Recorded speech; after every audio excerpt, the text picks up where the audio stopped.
नमस्कार, स्वागत है आप सभी का अपने YouTube channel kitchen balcony garden में। मेरे चैनल पर नए तो चैनल को सब्सक्राइब करके बेल आइकन प्रेस करके ऑल पर क्लिक कर दें ताकि मेरी आने वाली हर एक वीडियो को नोटिफिकेशन आपको सबसे पहले पहुंच पाए। मैं किचन गार्डनिंग से जुड़ी तमाम वीडियो समय समय पे लेकर आते रहता हूं।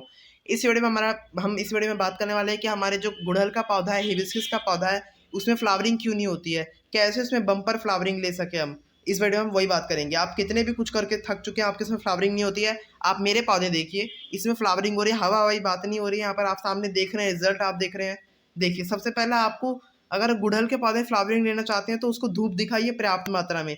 गुड़हल का पौधा सल लविंग प्लांट है, जितनी ज़्यादा धूप होगी उतना आपको कम एफर्ट्स लगाने पड़ेंगे। वो बिल्कुल बिना फर्टिलाइजर के फ्लावरिंग करेगा अगर ज़्यादा धूप होगी तो, इस बात का ध्यान रखें। अगर कम धूप है, जैसे कि 4 से 5 घंटे की धूप है, तो आप उससे थोड़ा फर्टिलाइजर देंगे, थोड़ा धूप होगी तो जो है फ्लावरिंग कर देगा, ऐसा है। अगर आप उसे 2-3 घंटे की धूप में रख रहे हैं तो उससे फ्लावरिंग पाने की अपेक्षा ना करें, चाहे आप उसे कोई भी खाद दे दीजिए। एक दिन फ्लावरिंग होगी, अगले दिन वो पौधा दोबारा फ्लावरिंग करने की उसके अंदर इतनी क्षमता नहीं होगी। तो धूप जरूरी है, मतलब मेरा धूप अगर अपने पौधे को अगर अच्छी सनलाइट दिखाते हैं तो आपकी फ्लावरिंग अवश्य होगी, बिना किसी कुछ करे होगी, बिना किसी नुस्खे के होगी। इस बात का ध्यान रखें। तो आपने हिबिस्कस के पौधे को आपको सबसे पहले क्या करना है, जो आपके इसमें फ्लावरिंग नहीं हो रही उस पौधे को उठाकर आपको सनलाइट पे रखे। उसके बाद क्या करना है, उसकी मिट्टी चेंज करनी है आपको। मिट्टी चेंज कैसे करनी है, आपकी पुरानी मिट्टी चाहे जितनी अच्छी हो उसको हटाइए, नॉर्मल गार्डन सॉइल लाइए, नई मिट्टी लानी है। उसी मिट्टी में काम नहीं करना है, दूसरी मिट्टी लाइए, उसमें खाद मिलाइए और रेत मिलाइए। नदी वाला जो कंस्ट्रक्शन साइड में जो इस्तेमाल होता है रेत वाला रेत मिलाइए, और उसमें जो है उसमें आप रेत मिलाइए मिट्टी में, और आधा हिस्सा मिट्टी ले लीजिए और कुछ हिस्सा रेत ले लीजिए और कुछ हिस्सा गाय का गोबर ले लीजिए। इन तीनों को मिला के मिट्टी प्रिपेयर कर लिया आपने। गमला कौन सा बेस्ट रहता है, सबसे अच्छा रहता है मिट्टी या फिर सीमेंट का गमला। दोनों में से आप कुछ नहीं ले सकते। अगर अफोर्डेबल है, अगर आपके पास इतनी, अगर आप ले सकते हैं, इन दोनों में से कोई यूज़ कर सकते हैं तो आपके पास है पुराना तो आप वो भी ले सकते हैं।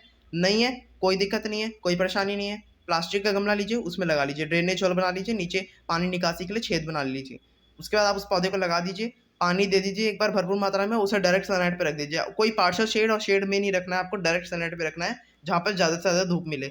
दूसरा, आप उसे समय समय पर फर्टिलाइज करिए। हर 15 दिन के बाद गोबर की खाद दीजिए। गाय के गोबर की खाद ज़्यादा भी नहीं देनी है, अगर ज़्यादा देंगे तो नाइट्रोजन ज़्यादा होता है गाय के गोबर में, तो आपके प्लांट की ग्रोथ तो होगी, फ्लावरिंग नहीं होगी। सीमित मात्रा में गाय का गोबर भी देना है। और दूसरा, जो केले के छिकल रहते हैं वो देना है, उसको कट करके आप पीसीस में कट करके उसके गमले में छिड़क दीजिए उसके छिकलों को। उसका लिक्विड फर्टिलाइजर बना के दीजिए, मेरे चैनल पे उसका वीडियो अपलोड है, आप वो भी दे सकते हैं। लेकिन उसका भी ओवर यूज़ नहीं करना है, ओवर यूज़ करेंगे तो चींटियाँ आएगी, चींटियाँ आएगी तो पौधे में मिलीबग वगैरह सब सभी प्रकार के जो जितने भी जो है अभी अटैक हो जाएगा आपके इंसेक्ट वगैरह का, तो आपका पौधा मर सकता है मिलीबग्स वगैरह का। इस बात का ध्यान रखें, हर चीज़ की लिमिट होती है, तो पौधे की खाद भी लिमिट के हिसाब से दे। इसी प्रकार से जो गुड़हल का पौधा आप देख रहे हैं, इतना बड़ा बड़ा पौधा है, इतने बड़े बड़े मेरे पौधे हैं और एकदम हार्ड है ये, हार्ड इनकी ब्रांचेस है। लेकिन गमले आप देख रहे हैं, ये 3 साल पुराने पौधे हैं, आजकल के पौधे नहीं है। इनको मैंने अभी इसमें रखा है, इनकी रूट्स ऊपर तक आ गई है, लेकिन मैंने ट्रांसप्लांट या फिर रिपोर्ट नहीं कर रहा हूँ। क्यों? क्योंकि मुझे पता है ये पौधा रूट बॉन्डिंग पसंद करता है। यानी कि आप इसे, आप कई लोग बोलते हैं ना कि बड़ा स्पेस देंगे तो अच्छी ग्रोथ होगी, अच्छी ग्रोथ हो जाएगी लेकिन फ्लावरिंग नहीं होगी आपका। अगर आपका हिबिस्कस का पौधा है, स्पेशली हिबिस्कस के बारे में बात कर रहा हूँ मैं यहाँ पर, और किसी पौधे के बारे में नहीं। ये देखिए कुछ फ्लावर झड़ जाते हैं तो प्रकृति का काम ही है। तो ये आप बात ध्यान रखिए कि आप ज़्यादा बड़ा गमला नहीं देना, आपको मीडियम साइज का गमला देना है, क्योंकि हिबिस्कस का पौधा रूट बॉन्डिंग पसंद करता है।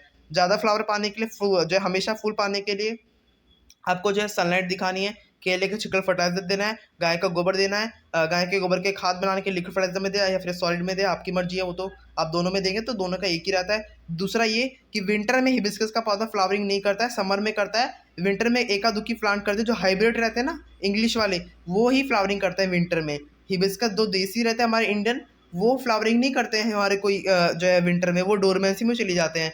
तो विंटर में तो उससे अपेक्षा ही नहीं रखे कि आप वो फ्लावरिंग देगा। समर में रखे, फरवरी से शुरू होकर वो आपको अक्टूबर तक जो है फ्लावरिंग देगा, सितंबर अक्टूबर तक जो है फ्लावरिंग देगा, अच्छी फ्लावरिंग देगा। तो इस बात का ध्यान रखें कि अपने पौधे को धूप, पर्याप्त मात्रा में दोनों खाद और अच्छी मिट्टी और अच्छा गमला, प्लास्टिक का मजबूत गमला, ज़्यादा बड़ा गमला नहीं, नॉर्मल साइज का गमला। आप घर की पुरानी बकेट वगैरह जो बाल्टी है वो भी इस्तेमाल कर सकते हैं।